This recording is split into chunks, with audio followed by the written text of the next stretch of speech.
Ra'iisul Wasaaraha Xukuumadda Federaalka Soomaaliya Mudane Xasan Cali Khayre ayaa ku booriyay shacabka Soomaaliyeed in ay hay'adaha amniga kala shaqeeyaan gabi ahaanba sugidda ammaanka caasimadda Muqdisho. Hay'adaha amniga iyadoo ka duulaya go'aamadii Golaha Wasiirada ee 11kii May 2017 waxa ay diyaariyeen gabi ahaanba barnaamijyadii ay ka mid ahaayeen in la xareeyo ciidankii isku dhafka ahaa ee horay Golaha Wasiiradu ay u shaaciyeen ee ka howlgali lahaa xasilinta caasimadda Muqdisho iyo sidoo kale gobolada dalka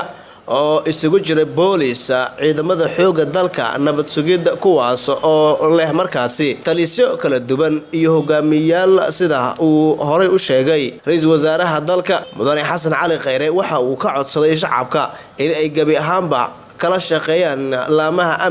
ammaanka caasimadda Muqdisho si looga hortago falalka amni darrada dadka ka geysanayo magaalada Muqdisho ee caasimadda Soomaaliya. Magaalada Muqdisho waxaa ka socday maalmihii la soo dhaafay howlgallo isdaba joog ah kuwaas oo ay sameynayeen ciidamada ammaanka waxaana ciidamadaasi ay isugu jireen booliis nabad sugid iyo waliba ciidamada militariga waxaana ay ka sameynayeen howlgalkaasi gabi ahaanba magaalada Muqdisho xaafadaha ay ka kooban tahay. inkastoo hadda howlgalku uusan soo gabagaboobin isla markaana lagu talagalay in lagu xaqiijiyo gabi ahaanba caasimadda magaalada Muqdisho. Cabdullaahi Xambale Sheekh Axmed, Telefishinka Caalamiga Africa Cable TV, Jowhar.